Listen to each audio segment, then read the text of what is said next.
দর্শক বন্ধুদের জানাবো অনেক অনেক স্বাগত। আর যারা স্বপ্ন দেখতে ভালোবাসেন, শুধুমাত্র স্বপ্ন দেখা নয়, সেই স্বপ্নকে পূরণ করতেও ভালোবাসেন, তাদের জন্য কিন্তু অবশ্যই শুভ লাভ এই অনুষ্ঠান। যে অনুষ্ঠানে প্রতিনিয়ত আমাদের প্রচেষ্টা থাকে যে আপনার স্বপ্ন যেন বাস্তবে পরিণত করা যায়। আকাশ কুসুম স্বপ্ন নয়, যে স্বপ্ন সত্যি আপনি বাস্তবে রূপ দেওয়ার অধিকার রাখেন, যোগ্যতা রাখেন, সেই স্বপ্নকে অবশ্যই আপনি কিন্তু পূরণ করতে পারবেন। তার জন্য প্রয়োজন অবশ্যই আপনার প্রচেষ্টা এবং তার পাশাপাশি আপনার ভাগ্য। আজকে জীবনের ঠিক কোন অধ্যায়টা নিয়ে আলোচনা করব। এখন আমরা একটা রেশের মধ্যে রয়েছি, সেটা হচ্ছে মাধ্যমিক, আইসিএসসি রেজাল্ট আউট হয়েছে, এত ভালো ভালো নাম্বার সকলে পেয়েছে। সেখানে বলা হচ্ছে এবারে ছেলেদের থেকে মেয়েদের নাম্বার নাকি তুলনামূলকভাবে বেশি ভালো হয়েছে। সেখানে মনটা যেন কোথাও একটু মানে খুব আকুল হয়ে যায় যে আমার বাড়ির সন্তানটি এরকম রেজাল্ট করতে পারবে তো, মাধ্যমিকে ওরও একটু ভালো পার্সেন্টেজ হবে তো। অবশ্যই তার জন্য কিন্তু ওর মনোনিবেশ পড়াশোনার প্রতি প্রয়োজন, আর প্রয়োজন একাগ্রতা। অনেক ক্ষেত্রেই একাগ্রতাটা কিন্তু আসে না, মাঝে মধ্যে কিন্তু মনোনিবেশ থেকে একটু বিচ্যুতি ঘটে স্টুডেন্টদের। সেখানে একজন অ্যাস্ট্রোলজার আপনার জন্মছক বিচার করে আপনাকে কিন্তু পড়াশোনার এই মনোনিবেশ করাতে পারে। ঠিক কিভাবে আপনি পড়াশোনা করবেন সেইটা কিন্তু আপনাকে একটা খুব ভালো কাউন্সেলিং দিতে পারে।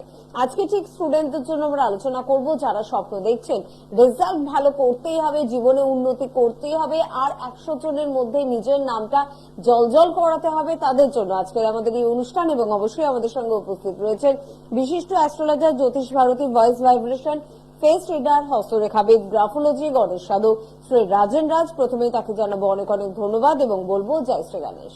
নমস্কার, জয় শ্রী গণেশ। প্রতিদিনের মতন আজকেও একটা নতুন টপিক নিয়ে আলোচনা করবো। সামনে যে আমাদের যে পরীক্ষাগুলো যে গেল, আইসিএসসি রেজাল্ট যে বেরোলো, সবাই কিন্তু খুবই খুশি।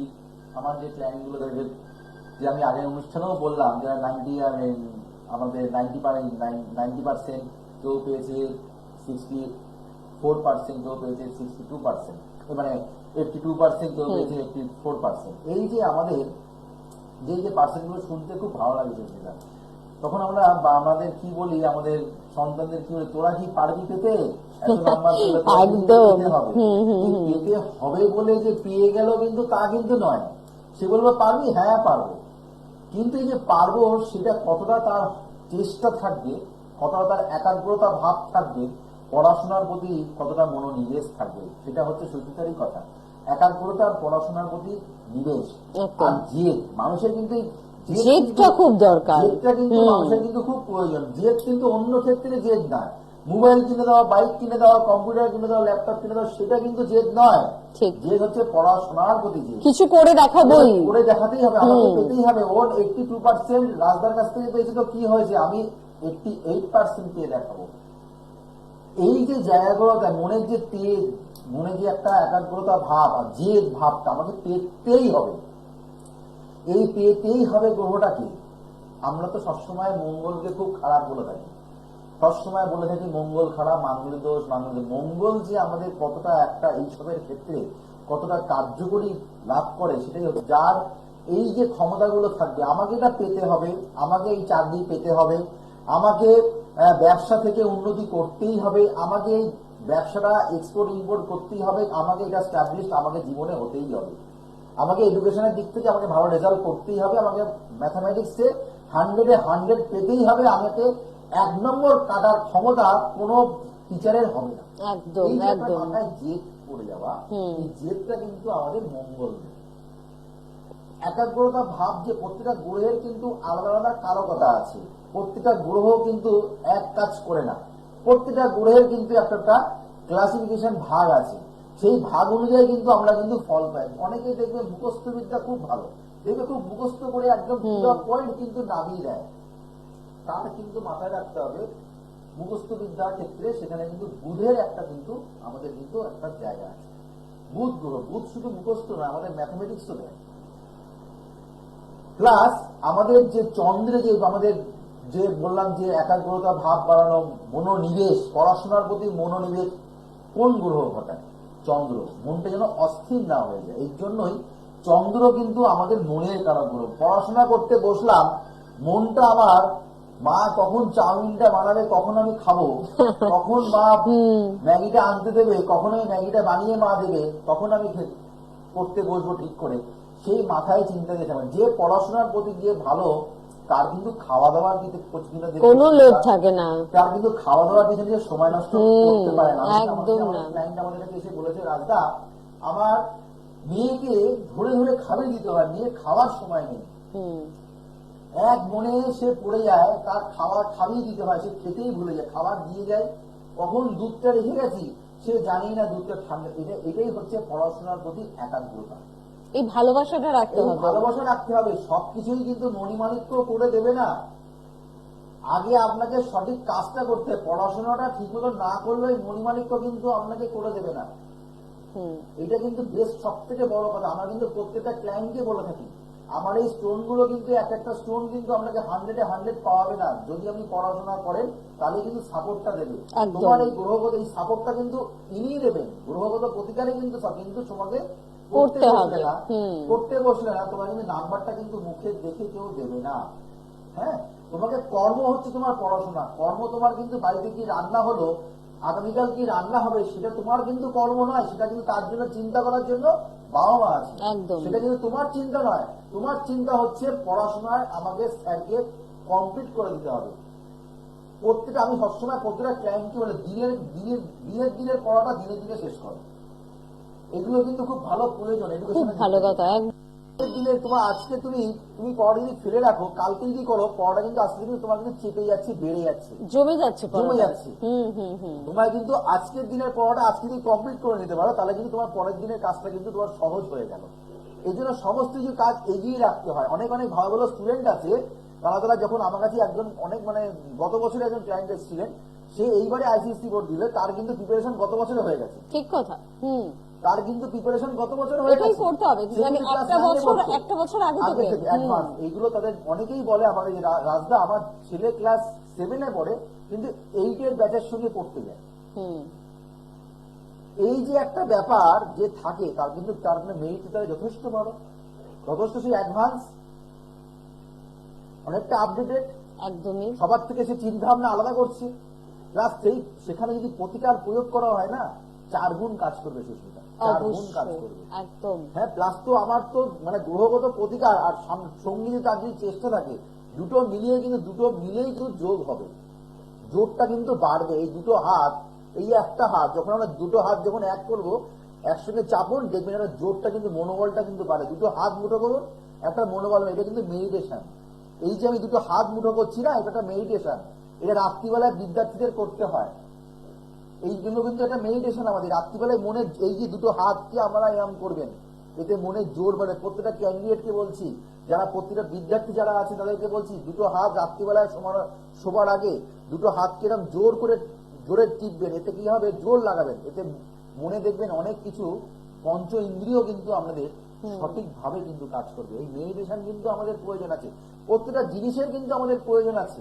অবশ্যই আমি ফিরে আসবো, কিছু আলোচনা করব, গ্রহগত নিয়ে আলোচনা, কোন স্থান থেকে বিচার করা হয় আমাদের পড়াশোনা, এডুকেশন, অবশ্যই সেটা আলোচনা করবো, দেখে নিই করার। একদম খুব ইম্পর্টেন্ট একটা আলোচনা আজকে বিদ্যার্থীদের জন্য, তাই এক বিন্দু কিন্তু মিস করবেন না।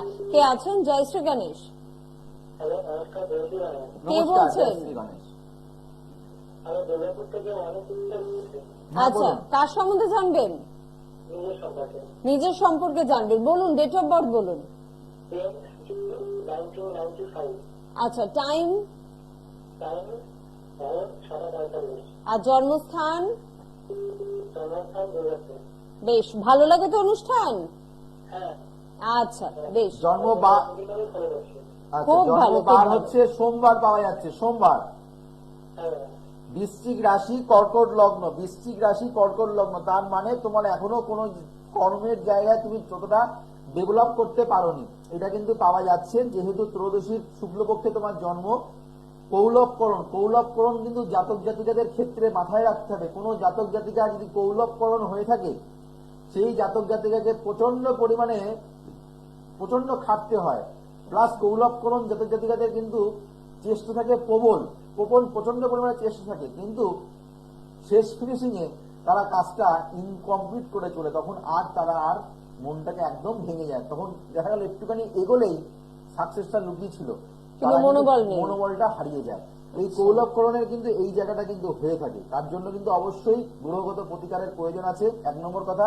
2 নম্বর কথা হচ্ছে লৌহ পায়া। এই পায়াটা কিন্তু তোমার ক্ষেত্রে খুব ভালো পেয়েছে। তুমি যদি কোনো ব্যবসার সঙ্গে যুক্ত হও খুব ভালো হবে। তুমি যদি চাকরি থেকে, আমি মনে করব এই জন্ম ছক কিন্তু বলছে কোনো ব্যবসার ছক, কোনো পৈতৃক কোনো ব্যবসা তোমাকে দায়িত্ব নিতে হবে। কোনো বাবার কোনো ব্যবসা ছিল, তোমাকে সেটা দায়িত্ব নিতে হবে, কিংবা তোমাদের পুরাতন কোনো ব্যবসা, সেটা তোমাকে বংশ পরম্পরা তোমাদের চলে আসছে। কোন রকম ভাবে সেই ব্যবসাগুলো বলে দিচ্ছি, এই ব্যবসা তোমার সঙ্গে রিলেটেড। কি কি ব্যবসা?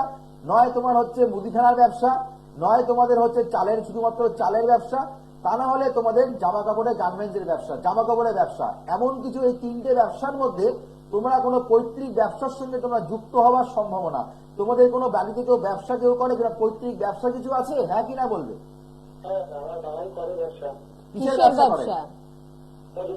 মুদিখানার ব্যবসা। দেখো, আমি কিন্তু এতগুলো এখন না, জগতে প্রচুর ব্যবসা আছে, অনলাইন নানা রকম ব্যবসা আছে। তার মধ্যে কিন্তু আমি কিন্তু ঢুকলাম না।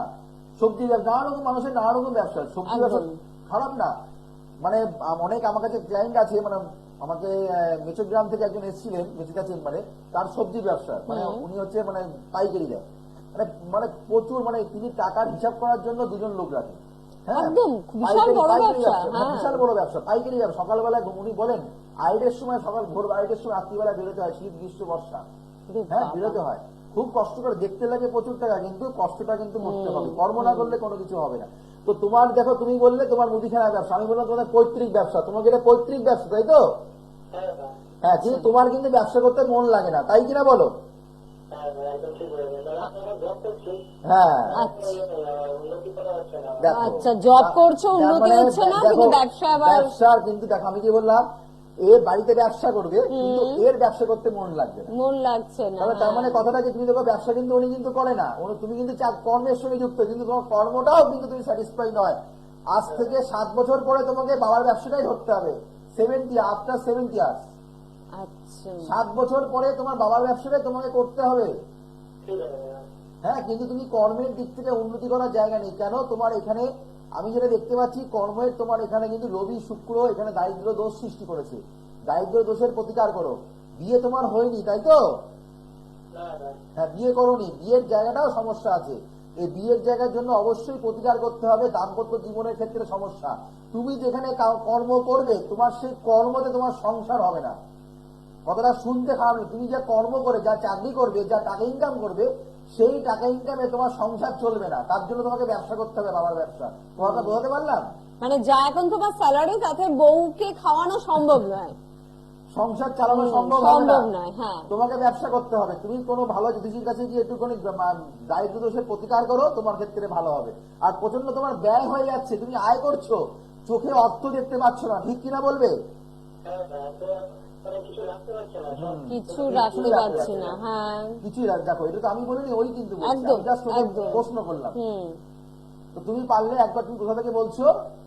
দুর্গাপুর থেকে। দুর্গাপুরে তুমি আমার চেম্বারে তুমি যোগাযোগ করো, আর আমাকে তারাপীঠে তুমি পেয়ে যাচ্ছ 26 তারিখ, অবশ্যই যোগাযোগ করো।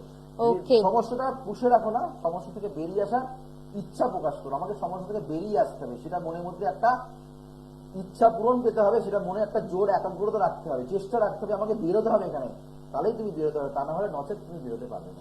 থ্যাংক ইউ, সঙ্গে থাকুন। অনেকে আবার এটাই ভাবে যে দুধ, এই জন্যই আমার ফোন ইচ্ছে করে না, আমার কেরিয়ার খারাপ, আমার বিবাহিত জীবন খারাপ, আমার তো কিছুই ভালো না।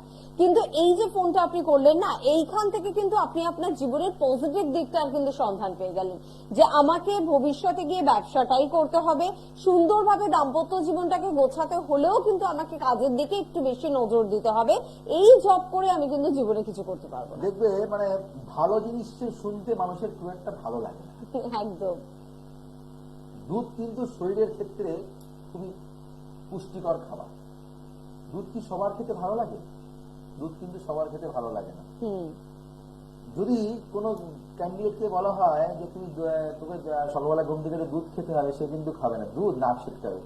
যদি বলা হয় তোমাকে সকালবেলা ঘুম থেকে উঠেই চা দেওয়া হবে, 3বার কফি দেওয়া হবে, সেই ক্যান্ডিডেট বলবে হ্যাঁ খুব ভালো খাবো। দেখবেন অনেক বাচ্চারা আছে মায়ের কাছ থেকে কফি লুকিয়ে লুকিয়ে, চা লুকিয়ে লুকিয়ে মায়ের কাপ থেকে খায়, তাই তো?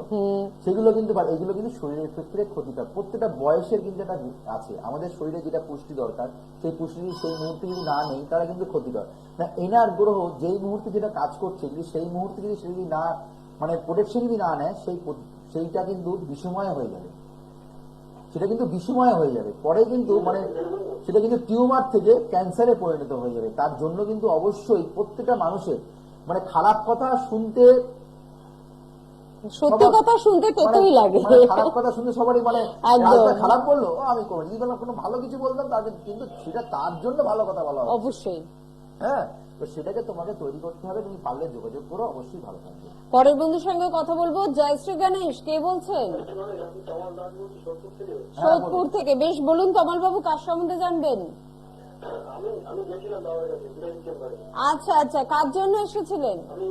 আমি আমার বাড়ির সঙ্গে বাড়ি দিয়ে গেছিলাম কাজের জন্য। আমার বাড়িতে প্রচন্ড পরিমাণ অশান্তি, বউয়ের সাথে ঝামেলা, বাবার সাথে পরিমাণ হচ্ছিল না, এই কারণে আমি দাদাকে দেখিয়েছিলাম মাসপুরে কাজে।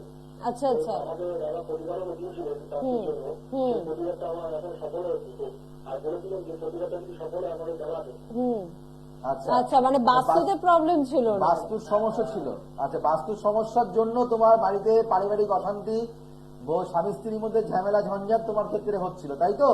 একদম মানে খুব খুব চরম হারে হয়েছিল, সেই কারণে আমি আপনার কাছে গেছিলাম। আচ্ছা, আমি মাত্রের কাছে গেছিলাম। মাস মাস তিনেক তিনেক আগে মাত্র। অক্ষয় তৃতীয়া, অক্ষয় তৃতীয়ার 10 তারিখে পুজো আছে, সেটা তো নিশ্চয়ই জানা আছে। 10 তারিখে অক্ষয় তৃতীয়া, হ্যাঁ অবশ্যই যোগাযোগ করছে, 1 নম্বর কথা। 2 নম্বর কথা হচ্ছে, তার মানে তোমার বাড়িটাকে আমি পুরো ভেঙে ফেলতে বলেছিলাম নাকি কিছু জিনিসপত্র দিয়েছিলাম? হ্যাঁ, আচ্ছা, জিনিসপত্র বলতে এটা দৈব তো প্রতিকার। ভাঙা তো সম্ভব নয়, তবে মাত্র 3 মাসের রেজাল্ট পেয়ে গিয়েছেন, তাই তো? সুস্মিতা, ওনার অনেক ভালো আছে। মানে এই যে মানে পরিবারে যদি মানে কি বলবো, মানে গিন্নি যদি ঠিকঠাক থাকে সব থাকি। অবশ্যই। এনার কিন্তু মেন হচ্ছে এনার ওয়াইফের সঙ্গে ঝামেলা ঝঞ্ঝাট ছিল, পারিবারিক সুখের ওপরে কোনো কিছু হয় না, পারিবারিক শান্তির এখন প্রচন্ড অভাব। ঠিক ঠিক। এটা কিন্তু মেনলি এই অশান্তি ঝুট ঝামেলা হয় মেন হচ্ছে অনেক দুটো কারণ। একটা হচ্ছে আর্থিক, আর একটা হচ্ছে সংসারে সবার সঙ্গে মতের মিল হয়। এই জায়গাটার জন্য বেশি কিন্তু সমস্যা হয়। এই সমস্যাটা কোথা থেকে আসে? আমাদের বাস্তুর থেকে। বাড়িতে অর্থ আসছে কিন্তু অর্থ স্টে করছে না বাড়ির বাস্তুর জন্য। সংসারে অশান্তি ঝুট ঝামেলা হচ্ছে, তার মানে বাড়িতে অলক্ষ্মী প্রবেশ ঢুকেছে। বাড়িতে কিন্তু আমাদের লক্ষ্মী থাকে ভেতরে, বাইরে থাকে অলক্ষ্মী। যদি অলক্ষ্মীর যদি আস্তে আস্তে যদি ঢুকে যায়, তাহলে কিন্তু আমাদের বাড়িতে অলক্ষ্মী ভরে যায়, মানে শান্তি পাবেন না। এনাকে কিন্তু আমি বলেছিলাম, তুমি কোথা থেকে বলছো? বেলঘড়িয়া থেকে, সোদপুর থেকে বলছো। তুমি বিআরডি চেম্বারে এসেছিলে, তো সেখানে এসে তোমাকে যে প্রতিকার দেওয়া হয়েছে, প্রতিকার তুমি করেছো, বিশ্বাস রেখেছো এক মনে। আমার প্রতি আস্থা ছিল, বিশ্বাস ছিল, শ্রদ্ধা ছিল, ধৈর্য ছিল, ভরসা ছিল। এই 5টা জিনিস তুমি আমাকে নিয়ে এসেছিলে বলে আমি কিন্তু তোমাকে সেই রাস্তাটা, বিশ্বাসটা রাখতে পেরেছি। তুমি বুঝতে পেরেছো যে প্রতিকার যদি সঠিক করা হয়, সঠিক যোগে সঠিক নীতিতে করা হয়, সফলতা পাওয়া যায়। তার মানে দেখো, তোমাদের মধ্যে কোনো দোষ ছিল না, দোষটা ছিল বাস্তুর দোষ। সেই জায়গাটা সমস্যা কোথা থেকে উৎস, সমস্যাটা কোথা থেকে তৈরি হচ্ছে, সেটাকে আগে ধরতে হবে। তার আগে বউয়ের সঙ্গে রাগারাগি, ভুল বোঝাবুঝি এরকম কিন্তু প্রচুর কিন্তু হয়ে থাকে। তার জন্য এখন অশান্তি। এখন তোমার বাড়িতে অশান্তি এখন খুব একটা হচ্ছে না, তাই তো? আয় উন্নতিও ভালো হচ্ছে, আয় উন্নতিও ভালো হচ্ছে, শান্তি, হ্যাঁ, যেটা ছিল না এখন সেটা হচ্ছে, তাই তো? ভালো আছে, বাহ, খুব ভালো, ভালো বুঝতে পার তোমার স্বাভাবিক। এর জন্য বাড়িতে ঢুকতেও মানুষের ইচ্ছা করে না, স্বাভাবিক। যাই হোক, তুমি ভালো থেকো। আজকে তুমি কার ব্যাপারে জানবে? আচ্ছা, খুব ভালো, খুব ভালো। পারলে তুমি যোগাযোগ করো। অবশ্যই অবশ্যই অবশ্যই অবশ্যই অবশ্যই। অনেক ধন্যবাদ, ভালো থাকুন। মানুষ শুধু আমার কাছ থেকে জানার জন্য আসেন না, প্রোগ্রাম শুনে বসে থাকেন না, তারা চেষ্টা করেন কি করে ভালো থাকতে হবে। ভালো থাকার মানুষকে খুঁজে নিতে হবে, মনে ইচ্ছা প্রকাশ থাকা যায়। এনার ইচ্ছা ছিল বলে কিন্তু আজকে দিনে উনি শান্তি পাচ্ছেন। ঠিক এটাও ঠিক তাই, যারা এডুকেশনের সূত্রে যারা আমার কাছে যারা আসেন, অন্যের রেজাল্ট দেখে আপনাদের কিছু হবে না, আপনাদের সেটা চেষ্টা থাকতে হবে সেই ক্যাপাবিলিটি আপনার সন্তানের মধ্যে আছে কিনা সেটা কিন্তু আগে বুঝতে হবে। সবাই আমরা ভাবি আমার ছেলে প্রত্যেকটা ফার্স্ট হবে, সবাই ছোটবেলায় বলে তুমি ছোটবেলায় কি চালাবে, কেউ বলে প্লেন চালাবো, কেউ বলে ট্রেন চালাবো, কেউ বলে আমি পুলিশ হব। আদৌ কি তারা হয়? আদৌ কিন্তু তারা হয় না, কিন্তু তাদের একটা মনে ইচ্ছা প্রকাশ করে। কিন্তু এখানে আমাদের জন্ম কুণ্ডলিতে লেখা থাকে সে ভবিষ্যতে কি হতে পারে। অনেকের আমি দেখেছি পড়াশোনার ক্ষেত্রে প্রচন্ড ভালো রেজাল্ট করার ক্ষমতা আছে, কিন্তু তার মনে জোর কম, মনে খুব নার্ভাস। একদম এই নার্ভাসটা কিন্তু খুব খারাপ জিনিস। পরীক্ষা হলে নার্ভাস ফিল করা, কোন অ্যাটেন্ড করব, কোন প্রশ্ন আমাকে আগে লিখতে হবে, কোনটা আগে লিখলে আমার তাড়াতাড়ি সব, আমরা বলে দিই না, যেটা মা বাবারা সবাই আমরা বলে থাকি, যেটা কমন পাবি সেটা কিন্তু আগে লিখবি, সেটাই কিন্তু তাড়াতাড়ি আগে জানা জিনিসগুলো আগে লিখবি, পরে যেগুলো মনে হচ্ছে কনফিউশন আছে সেগুলো লাস্টে লিখবি। সেগুলোই কিন্তু আমরা কিন্তু করি। প্লাস প্রথমে বলি প্রশ্নপত্র পড়ে নিবি, তারপরে আগে লিখবি, তাই তো? সবাই কিন্তু আমরা জানি এগুলো, সব বাচ্চাদের কিন্তু সেটাই কিন্তু শিক্ষা দিই, কিন্তু বাচ্চারা আদৌ সেটা মানবে কিনা, প্লাস সেইটা কতটা সে তার মনের মধ্যে সেটা রাখবে, সেটাই সব থেকে বড় কথা। তার জন্য যে আমাদের এই গ্রহের এই 12টা ঘরের মধ্যে প্রত্যেকটা ঘরের আলাদা আলাদা কারকতা আছে। লগ্ন ভাব, দ্বিতীয় ভাব, চতুর্থ ভাব, পঞ্চম ভাব আর নবম ভাব, এই কটা ভাবে যদি কোন রকম ভাবে রাহু বসে থাকে, তাহলে কিন্তু আমরা এই আশাগুলো কিন্তু ছেড়ে দেবেন। আপনার ছেলে ভালো রেজাল্ট করবে, কি বললাম, লগ্ন ভাবে, লগ্নে যদি বসে থাকে রাহু, দ্বিতীয় স্থানে যদি রাহু বসে থাকে, চতুর্থ স্থানে যদি রাহু বসে থাকে, পঞ্চম স্থানে যদি রাহু বসে থাকে, নবম স্থানে যদি রাহু বসে থাকে, তাহলে কিন্তু আপনার মাথা থেকে চিন্তা ভাবনা বের করে দেবেন যে আপনার ছেলে খুব ভালো রেজাল্ট করবে, এটা মাথা থেকে বের করে দেবেন। তার জন্য প্রোটেকশনের প্রয়োজন আছে। প্রোটেকশন যদি না নিতে পারেন তাহলে কিন্তু অনেক ক্ষতিকর। বেশি দূর পড়াশোনা করতে গিয়ে মানে অনেকে বলে না, মানে চেষ্টা ছিল অনেক দূর পড়াশোনা করার, কিন্তু পড়াশোনা থমকে গেল কোনো না কোনো কারণে, ফিনান্সিয়াল কন্ডিশনে খারাপের জন্য পড়াশোনা থমকে গেল, এমন কিছু হয়ে যেতে পারে। যদি আপনাদের জন্মকুণ্ডলিতে বৃহস্পতি বসে থাকে এই কোটা স্থানের মধ্যে, যদি দেখা গেল সেটা যদি দ্বিতীয় পতি কিংবা লগ্নে, কিংবা দেখতে হবে সেটা বৃহস্পতির পাপক স্থান কিনা, সেটাও দেখতে হবে। প্রত্যেকটা ঘরের কিন্তু আলাদা কারকতা আছে। সেটা যদি বৃহস্পতি যদি শুভ ঘর হয়ে থাকে তাহলে কিন্তু অবশ্যই ভালো হবে। যদি চতুর্থ স্থানে যদি বৃহস্পতির হয়ে থাকে, তার যদি সতীর্থ যদি ঘর হয়, তাহলে কিন্তু আপনাদের রেজাল্ট সন্তানের কিন্তু খুব ভালো হবার সম্ভাবনা। সেটা যদি বৃহস্পতি নক্ষত্রে বসে থাকে তাহলে তো আপনার মানে কি বলবো, সোনার সোহাগার। হ্যাঁ, যদি সেটা দেখা গেল কোন রকম ভাবে সেটা দেখা গেল তার চন্দ্রের নক্ষত্রে আছে, তাহলে কিন্তু আরো বেশি ভালো হবে। যদি দেখা গেল সেটা তার মঙ্গলের নক্ষত্রে আছে, তাহলে কিন্তু আরো তার জেদের প্রবণতা, যে বললাম না যে সন্তান খাবার মন থাকে না, পড়াশোনার প্রতি শুধু পড়াশোনা একাগ্রতা শুধু বেড়েই যাচ্ছে, পড়াশোনা ঘুমানোর সময় নেই, ঘুম থেকে ঘুমাতে আমার অনেক ক্লায়েন্ট এসে বলেছে, রাজদা ঘুমোতে সে পড়া মুখস্থ করছে, ঘুমোতে পড়া বলছে, হ্যাঁ কি পড়েছে ঘুমোতে বলছে। এগুলো আমাদের কানে আসে, এগুলো কিন্তু আমরা বানিয়ে বলছি না, এগুলো ক্যান্ডিডেটরা, আমাদের স্টুডেন্টের মা বাবারা এসে আমাদেরকে বলে। তো এইগুলো সবার সঙ্গে শেয়ার করছি কেন, এগুলো অনেকের মধ্যে এগুলো কিন্তু আছে, তারা কিন্তু বুঝতে পারে না, তারা সন্তানের প্রতি আমাদের একটা কিন্তু এই কারণে নিয়ে আসে, সেটা কিন্তু নিয়ে আসবে না। ভালো জায়গায় গিয়ে প্রতিকার করুন, গ্রহগত সংস্কার করুন, গড়ের ফিরে কিন্তু বারবার করে বলছি, গড়ের ফিরে কিন্তু মানুষ গড়ে। সময় আসুন, মাধ্যমিক পরীক্ষার আগে যারা 2025-এ যারা মাধ্যমিক পরীক্ষা, উচ্চ মাধ্যমিক পরীক্ষা দেবে, আইসিএসসি সিবিএসসি বলে যারা পরীক্ষা দিচ্ছেন, তারা এখন থেকে প্রিপারেশন নেই। কেননা তারা যদি 90%, 80% কি 95% পেতে হয়, এখন থেকে প্রিপারেশন নেই, অবশ্যই সেখানে পৌঁছতে পারে। মিদনাপুরে কিন্তু 12 তারিখ, দক্ষিণেশ্বর 15 তারিখ, কালীঘাটে 16 তারিখ এবং তারাপীঠে কিন্তু 26 তারিখ চেম্বার রয়েছে, বিরাটিতে চেম্বার রয়েছে। 9883106409, 9007468462 এই নম্বরে কিন্তু অবশ্যই আপনাদের ফোন করতে হবে। আজকে হাতে সময় একদম নেই, সকলকে ধন্যবাদ। অবশ্যই আপনাদের। তারা যেমন যোগাযোগ করেছেন তারা ভালো তো আছেনই, যারা মনে করছেন যোগাযোগ করবে তারা অবশ্যই বুকিং নাম্বারটাকে ভালো করে নোট ডাউন করে নিন, ভালো করে সেভ করে নিন, প্রোগ্রামের শেষে বুকিং করে আমার সঙ্গে যোগাযোগ করুন। যার যেখানে সুবিধা হবে সেখানে এসে আমার সঙ্গে সাক্ষাৎ করুন। গ্রহের ফিরে মানুষ কিন্তু করে স্থায়ী প্রতিকার করলে মুক্তি মেলে, স্থায়ী প্রতিকার করলে শিওর সাকসেস পাওয়া যায়, গ্রহ দোষ কাটা। এই বলে অনুষ্ঠান শেষ করলাম, আবার দেখাবে আগামী দিন, ততক্ষণের জন্য শুভ হোক, মঙ্গল হোক, চৈতন্য বলে অনুষ্ঠান শেষ করলাম। নমস্কার, জয় শ্রী জয় শ্রী গণেশ।